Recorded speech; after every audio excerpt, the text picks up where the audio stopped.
I wanted to show you this too because this is kind of neat. And I got the other bolt out of the starter. I'm gonna grab a light here. And so this is the starter here. And this is the positive lead, and that's a ground. So when you turn the key in the car, this gets powered. This little piece is the solenoid here, and that powers the starter. That's the starter right here.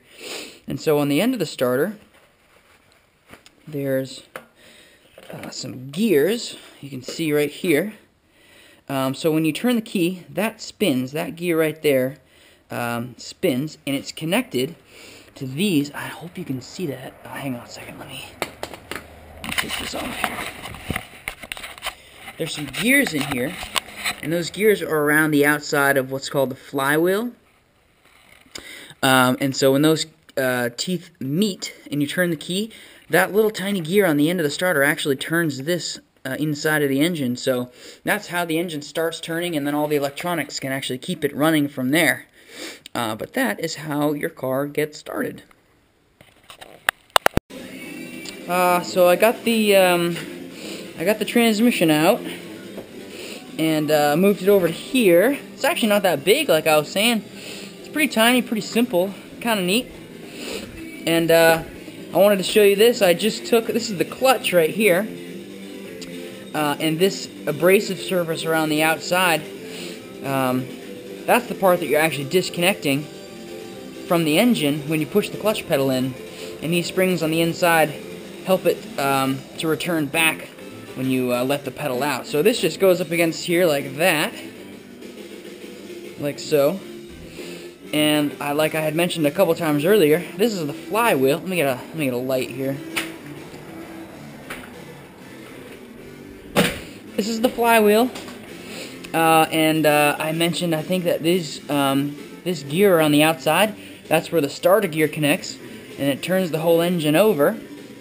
And once I get this off, there should be a little bit more to see. It'll be much more interesting the further I get in. I'm really excited that I've gotten this far so quickly. So, more cool stuff to come. It's a good thing I like making these videos, because every time I do one, I have to turn the heater off. And it's only 46 degrees in here right now, so it's a little chilly. Anyway, so as you can see, I've taken most of the things off the outside of the engine. I have a bit more to go, but I wanted to stop for a second and show you this because I found the first sign that this engine is in a bad way, other than the horrible sound it made when it was running. So these are where the spark plugs go, and these are the ignition coils. So these sit down in here like this, and that's how electricity is delivered to the spark plug, and you'll see more. I'll show you why that works in a little bit, but normally at the end of a spark plug, you'll see a healthy spark plug is golden brown, maybe a tad of white, and of course spark plugs are designed to burn or ignite the fuel and air mixture. And as you can see, this one is very, very black. And that black is carbon, and it's a byproduct of oil being burnt. And since only fuel and air is supposed to be detonated in that combustion chamber, that of course means oil has gotten in there somehow. My guess is probably piston rings. And that's a bad thing, so that's definitely detrimental to an efficient motor. So, and I bet the rest of them look exactly the same way. So we'll see. I'll pull them out, and we'll see what they look like. Okay.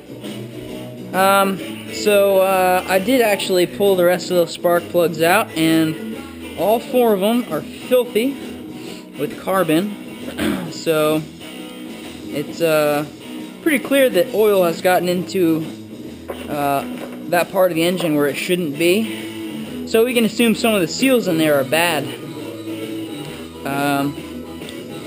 So this is my very favorite part about engine work, is taking the valve cover off, because this is where you really start to get to see some of the internal components of the engine, and they're so cool. I'll show them to you in a second. Actually, let me do this first. So at the bottom of the engine, inside the engine, is kind of a long, complicated rod that runs from here to here. That's the end of it on this side, and that's the end of it over here. It's called a crankshaft, and I'll show it to you once I get in there. But the crankshaft does everything else, or helps the rest of the components do their job. Like you can see, everything else is attached to this crankshaft by the belt. This is the timing belt, and this is the originally when you had it at the shop, this is what they thought was broken. And in retrospect, that doesn't really make sense to me now, because if this was broken, then the car wouldn't run at all. But anyway, in any case, so when the crankshaft turns, it does a lot of other things in the engine, which is neat. So let me pull this off, and we'll take a look at what's under here. Oh yeah. Oh yeah. Set that aside. Alright, look at this. This is the best. Okay, let me see. As you can see, I got a couple flywheel bolts in the back of the crank here, so I can get some leverage on it with a screwdriver. But I can actually turn the crankshaft, and you can see some of the things that it does in here. These are just tensioners. So they just change the direction of the belt so that it can go up here with the right amount of tension. So really the crank is designed to just turn this one other thing. This here, it's hard to see, but maybe something to point with here. This crankshaft is turning this, and it's called a camshaft. And you can look in here, it runs from this side all the way to the other, and that's the end of it over here.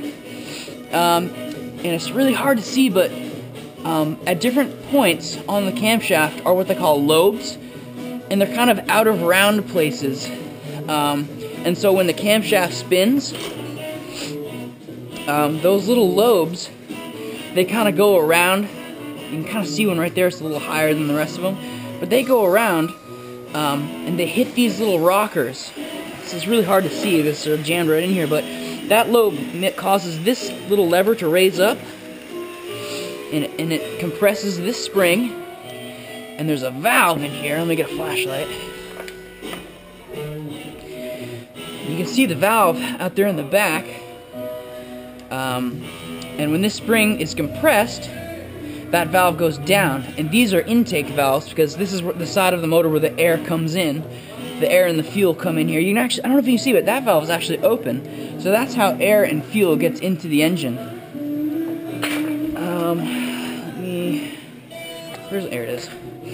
So let me show you this in real time. It's super cool. This is my favorite. This is my favorite thing about engines. They're just so clever.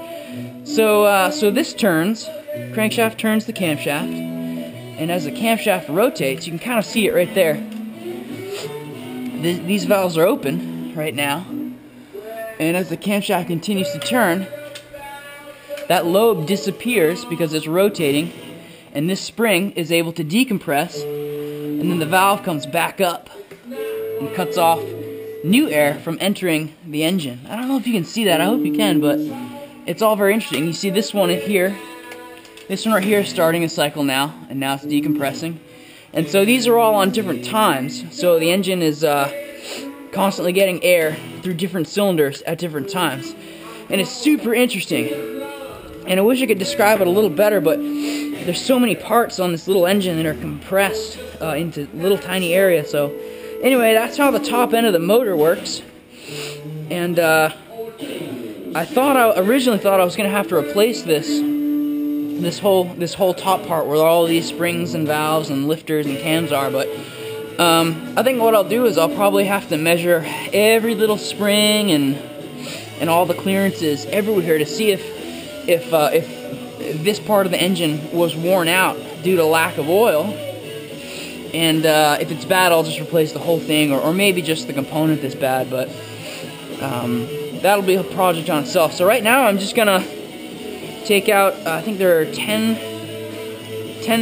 main bolts here, and I'm going to lift those out, and then we're going to see if we can get this is called the cylinder head, this whole big box here, from here up, all the way around to cylinder head. So I'm going to try and take that off the engine, and then from there you should be able to really easily see the pistons, and that's the next cool thing.